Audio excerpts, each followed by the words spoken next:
I just left the truck right over there. Got everything I need, I think. I guess we'll see. I'll check in periodically as I go. So far there's been a whole bunch of activity. I guess with it being New Year's Eve weekend, be a lot of people off from work going out and exploring. It's about 2:40 right now. And my hope is to make it to the bluff and make camp, and then go out to the goat trail before the sun sets, so I can see the sunset of the bluff on the goat trail. I don't know, never been out here, don't know what to expect, but on paper that seems reasonable. I've hiked 3 miles before with my pack, with a 55-pound pack, in 45 minutes, up and down hills and stuff, so maybe we can do it, maybe, I don't know, but we're underway. It's beautiful 55 right now, sun is shining through a little bit of cloud cover, but not thick cloud cover. This might be the perfect time to have gone on this hike. So the sign, I knew this whenever I decided to do this hike, but the sign at the front says that the elevation change on this trail is the height of the Empire State Building. So, like 10 minutes into the walk, it immediately starts taking these giant steps. And it's just down, down, down. But the way I'm planning on doing the hike is to go down this way, see the falls, see the goat trail, and go back a different way. And I don't think that way is as steep coming back. I don't think it's as sharp of a gradient. It's a little bit more of a slow gradient. So with the 50-pound pack, hopefully that won't be nearly as bad on my quads as just straight stair climbing for 1,000 feet. There have been several of these trees that have fallen across the trail, but this one's kind of interesting. It's got a giant boulder sticking out of the roots on the uphill side. I guess the tree just got too big. The roots weren't deep enough. Can start to see hemmed in hollow off in the distance with those sheer rock faces that go all along the buffalo. You know, I had mixed emotions about doing this in the winter time because I didn't think the scenery would be pretty, but I really think if all of the trees had leaves on them, 1, it would be hot. 2, you wouldn't be able to see the hills or bluffs or anything like that. So I think I made a good call. I wonder what makes the rocks yellow like that.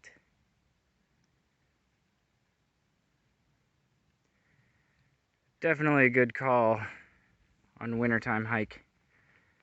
No trees is just, or no leaves on the trees is giving me a good view. But the hills are still going.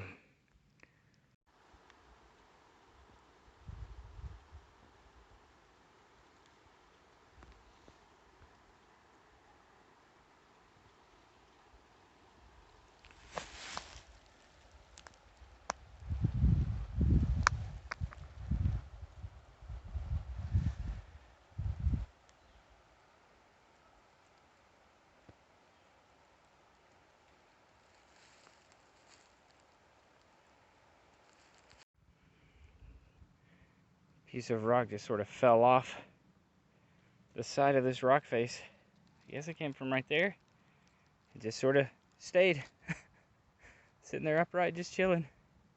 Oh, and that's hilarious. There's a cactus growing out of the top of it. I'm not sure this really qualifies as a waterfall, but it is definitely really far down there, a good 50 feet. And then I guess it goes off and meets up with the buffalo. The river just sort of popped up, walked around the corner, And there it is. It's either a river or Sneed's Creek. I think the Buffalo's a lot bigger than that. It's probably Sneed's Creek. Figure out how to get across it without getting soaked, because it is 50 degrees right now and it's supposed to be significantly colder later. Oh, the trail keeps going. Maybe there's a bridge up here. Rocks are pretty intense down here at the bottom. Another rock. This looks like it broke off and decided to stand up. But it doesn't look like there's a bridge. And I have no idea if the trail crosses here or it just goes along here, because it looks like it picks up over there. So let's see. So no bridge. Wet feet would not be ideal right now. I don't have camp. I don't have a fire. So let's just go really easy and step on the big rocks. Make sure none of them are going to give out.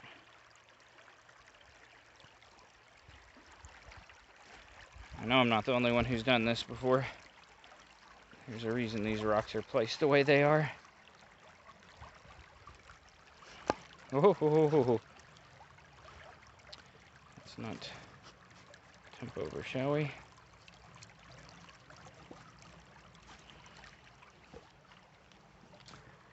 Oh. Don't bust at the end. Oh, there we go. Forded a river, Ma. On that show alone, they always talk about the decisions that you have to make when you're out here doing this kind of stuff. And I just crossed the river and came up on this super sweet camp spot with good firewood options right next to the water. And I'm a little over 2.5 miles in, but I still want to go a little bit further. But my pack weighs 50 pounds, and I got to climb a hill to go where I want to go. So I think I'm just going to leave my pack here. It's like a mile round trip that way to go where I want to go to see the sunset. So I think I'm just going to bring my jacket, gloves, my headlight, and leave my pack here and go see what I want to see, and then come back and have dinner and make camp. I saw other people like stop by this old cabin in the woods, and I thought, that is bizarre. And it's no less bizarre when you get up to it. Oh, shoot. Thanks, Mr. Bird, for making me pee my pants. Granny's house rules. No fires in the front yard. Horses must use hitching posts. Oh, no, camping in the house.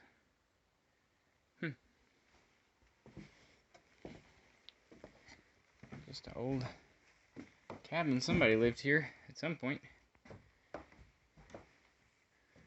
There's insulation and stuff, so somebody actually lived here in the recent past. Why there's a billion nails in the roof, I'll never know. Chimney, wood stove.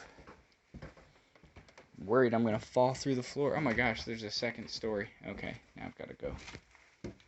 Just hopefully I don't fall through. Let's get the torch on so I can see and you can see. Stairs feel surprisingly sturdy. There's no way I'm walking around up there.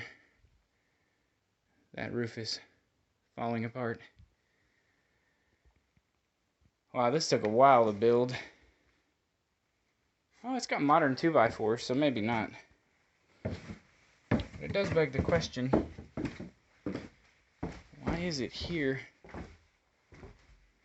Is that a latrine? Yeah, I would bet that's a latrine.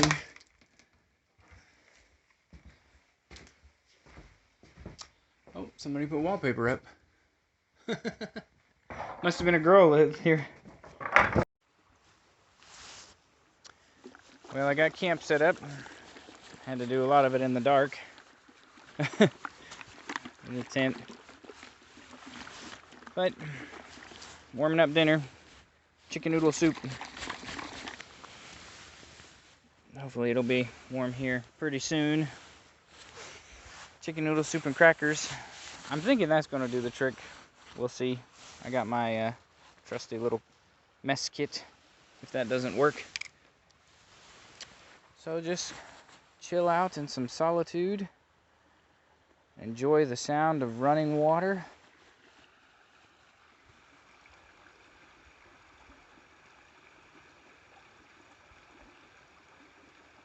When I go camping with people, I always get a hard time because my vice is Mountain Dew.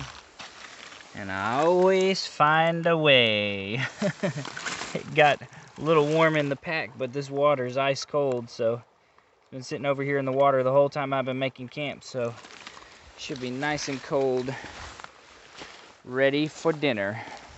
Welcome to my version of an MRE.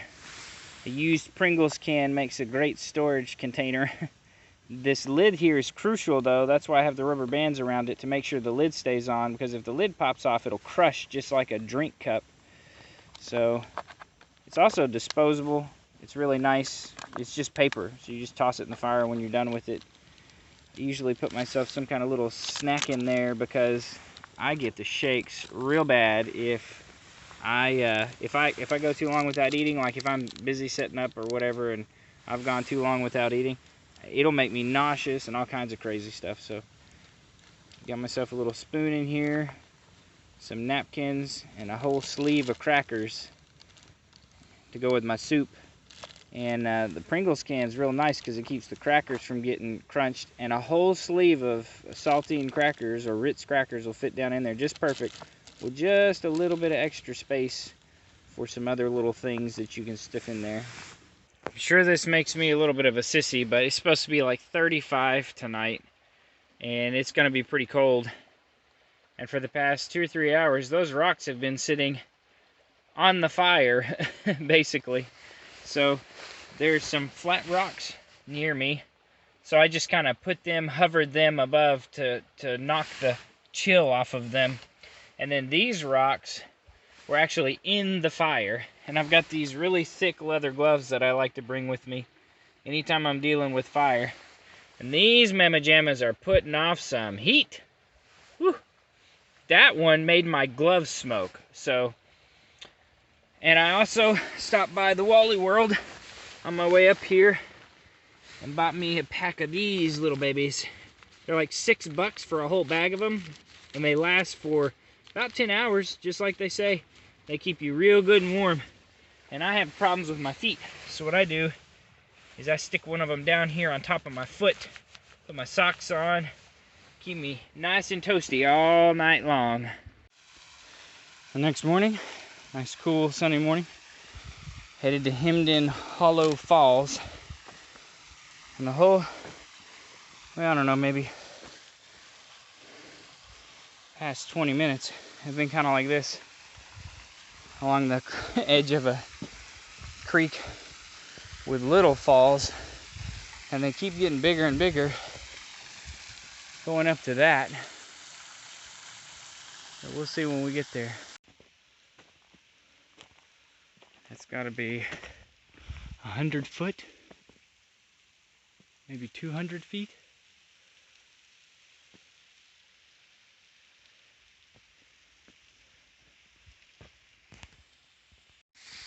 Now I see why they call it Hemmed In Hollow, because it's literally a horseshoe shape, and you ain't getting out of here except the way you came in.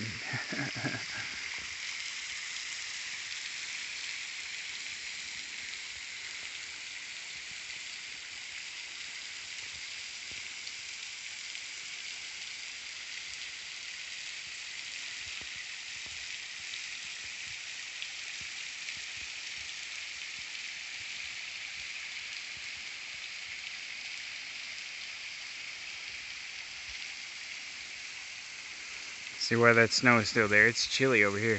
You feel the wind kind of circling around.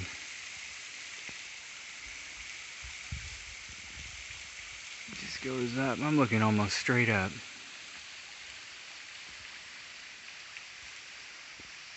I really wanted to film something at the top of the trail when I got back to the truck, I'm gonna be honest, it took me 2.5 hours to get back up from the creek to the truck. And it was 1,000-foot elevation change from where I camped to the truck. And I was just fried. So I took the pack off, and I didn't have any water during that 2.5 hours because I didn't want to pack it down and then pack it back up. So I left a big bottle of water in the truck. So I was really thirsty, I was really worn out, and I didn't film anything. But I made it home, got everything back home, and that is it for this time around. You never know what else I'm going to be doing in the life of a man. Stay tuned.